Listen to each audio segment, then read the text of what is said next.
নমস্কার, spotter news আপনাদের স্বাগত জানাই। আমার সঙ্গে রয়েছে সিনিয়র সাংবাদিক জয় সৌধুরী। তো জয়দা, কালকে আমরা মিরাটি স্টেডিয়ামে ছিলাম। মোহনবাগানের প্রথম ম্যাচ, মানে অভিষেক ম্যাচ সিএফএল এর। তো সিএফএল এর অভিষেক ম্যাচে মোহনবাগান পুলিশ এসের কাছে 1-0 গোলে হারে, এবং আমরা দেখতে পারি যে সেখানে মোহনবাগানের যে সদ্য সমর্থকরা ছিল তারা প্রচণ্ড চালসাপ ছিল এবং বিক্ষোভে ফেটে পড়েছিল এবং তাদেরকে আহত হতে হয়েছিল। এবং মোহনবাগান একটা খুব খারাপ পারফরমেন্সের মধ্যে দিয়ে গেছে কালকের টিমটা। তো সেদিক থেকে যদি দেখতে যাই, সিনিয়র টিমে যে সকল জুনিয়র প্লেয়ারগুলো এখন রেজিস্টার হয়েছে তাদেরকে নিয়ে কোনো অংশে এখন আবার কামব্যাক করানো উচিত, এবং কি আপডেট থাকতে পারে নেক্সট ম্যাচের জন্য? প্রিয়াংশু, তোমার অত্যন্ত প্রাসঙ্গিক প্রশ্ন। মোহনবাগান এসজি গত 5 বছরে যে জায়গায় দলটাকে নিয়ে গেছে, তাদের কাছ থেকে এক্সপেকটেশন খুব বেশি। সেটা কলকাতা লিগ হোক, আইএসএল কাপ হোক, লিগ শিল্ডের ক্ষেত্রে 2 রাউন্ডের পর আইএসএলের পারফরমেন্স হোক, ডুরান্ডের পারফরমেন্স হোক। আমরা কিছুদিন আগে মোহনবাগানের নির্বাচনী প্রচারে গিয়েছিলাম। সেখানে কিন্তু আমাদের নির্বাচনী প্রচারে যেটা আমরা ফিডব্যাক পেয়েছিলাম, শুধু আমরা পাইনি, মোহনবাগানের মহান কর্মকর্তারাও পেয়েছিলেন। তারা কিন্তু সব ট্রফি জিততে চায় মোহনবাগানের সাপোর্টাররা, সদস্যরা। তাদের উচিত যে কলকাতা লিগটাকে, এই টিমটাকে তারা পছন্দ হয়নি। এই টিমটা একটু অনেক প্লেয়ারকে তারা ছেড়ে দিয়েছেন। এমসন সিং ছেড়ে দিয়েছেন, শিবাজিৎকে ছেড়ে দিয়েছেন, টাইসন সিংকে তারা ছেড়ে দিয়েছেন। মোহনবাগানের এসজি ম্যানেজমেন্টের প্রশ্ন হচ্ছে, ফারদিন আলী মোল্লাকে ছেড়ে দিয়েছেন। এই ছেলেগুলোকে একটু ম্যাচ টাইম দিতে হবে। এরা যদি আই লিগ বা আইএসএলের কোনো ক্লাবে খেলুক না। আমাদের তো উদ্দেশ্য হচ্ছে প্লেয়ার তৈরি করা। আমাদের এই টিমটা গত বছর ডেইলি এইভাবেই মরশুমটা কলকাতা লিগের এই সময়টা দলটাকে ঠিকমতো হ্যান্ডেল করতে পারেনি। পরে কিন্তু রিলায়েন্স ফাউন্ডেশন লিগে এই দলটাই চ্যাম্পিয়ন হয়েছে। আর প্রশ্ন হলো, কলকাতা লিগে মোহনবাগানের যে প্রথম ম্যাচটা ছিল পুলিশের বিরুদ্ধে, পুলিশ মোটামুটি সারা বছর প্র্যাকটিস করে। এই দলটা একদম নতুন। আমরা দেখেছি প্রায় সবকটা নতুন মুখ, সবুজ মেরুন জার্সি পরে।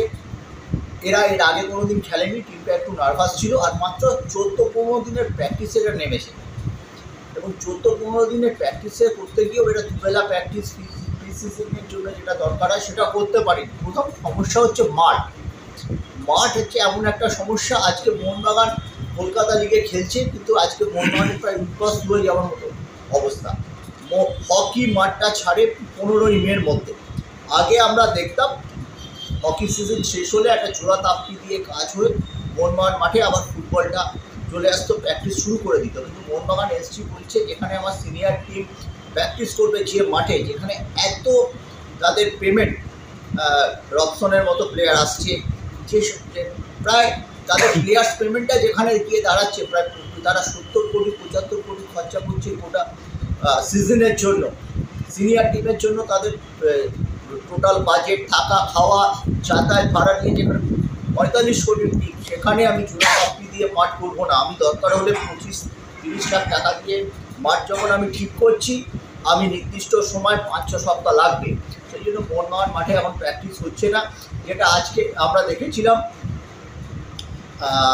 আইএফএর তরফ ভাইস প্রেসিডেন্টও সৌরভ বলছিলেন যে খেলাটা মোহনবাগান ইস্টবেঙ্গল মাঠে হলে ভালো হতো। সত্যি ভালো হতো, কিন্তু আমি মোহনবাগান এসজির সঙ্গেও কথা বলেছিলাম। ফুটবলের সাথে মোহনবাগান মাঠে 31শে জুলাই পর্যন্ত কাজ চলবে, খেলা হওয়া সম্ভব নয়।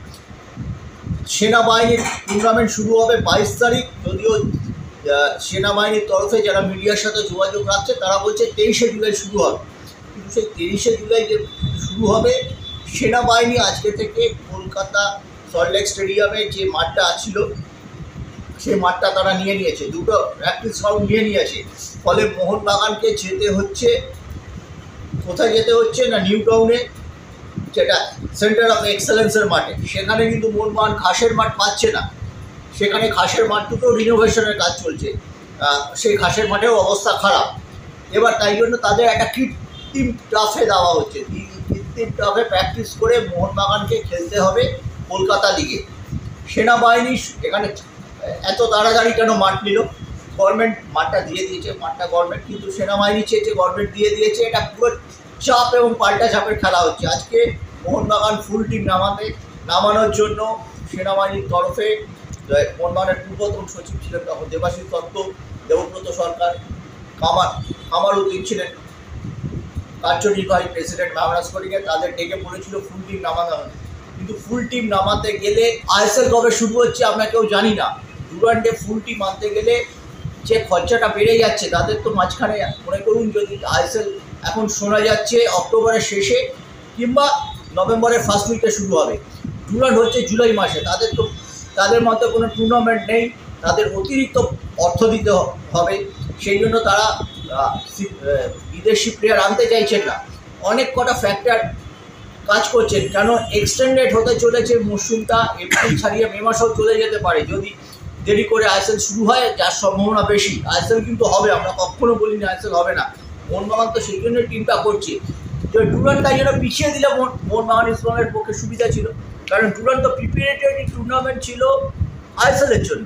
তো আইএসএল যদি পিছিয়ে যায়, কিন্তু ডুরান্ড তো পেছাতে চাইছে না, তারা এখন মালয়েশিয়ার টিম, নেপালের টিম, এখান বেশ কিছু দল উইথড্র করে নিয়েছে আইএসএলের, এই জন্যই তাদের কারণ একদম সঠিক। আর মোহনবাগান ইস্টবেঙ্গল হচ্ছে টিআরপি, ডুরান্ডের টিআরপি মোহনবাগান ইস্টবেঙ্গল, আর মোহনবাগান ইস্টবেঙ্গলকে পূর্ণ শক্তির দল নামানোর জন্য এটা পাল্টা চাপে ফেলে দেওয়া হলো। মাঠ দুটো তারা নিয়ে নিল, হাওড়া স্টেডিয়ামে প্র্যাকটিস করছে ইস্টবেঙ্গল। হাওড়া স্টেডিয়ামের মাঠটা কিন্তু ফুল সাইজ নয়, একটু ছোট, কিন্তু দলটা বিনোদ জর্জের দলে পুরনো মুখ রেখে দিয়েছে। মোহনবাগানের মতো তারা পরিচিত প্লেয়ার রিলিজ করেনি, তাই জন্য বিনোদ জর্জের দল অনেকটা বেটার জায়গায় আছে। মোহনবাগান আগামীকাল কালীঘাট স্পোর্টস লাভার্সের সাথে খেলবে। ফুটবল সচিব যিনি মোহনবাগানের, তার দলের সাথে খেলা। আমরা নির্বাচনী প্রচারের সময় দেখেছিলাম সদস্য সমর্থকদের নিরাপত্তায় অনেক কথা শুনেছিলাম। কালকে যেটা প্রিয়াংশু বলল যে আমাদের কাছে সে ভিডিও আছে, পুলিশ কিছু ক্ষেত্রে ঠিক আচরণ করেনি, হয়তো ফ্ল্যাগ ছিঁড়ে দিয়েছে, স্কার্ফ ছিঁড়ে দিয়েছে, সেটা দেখা যাচ্ছে। কালকে কিন্তু মোহনবাগান কর্মসমিতির কোনো সদস্যকেও আমরা মাঠে দেখিনি।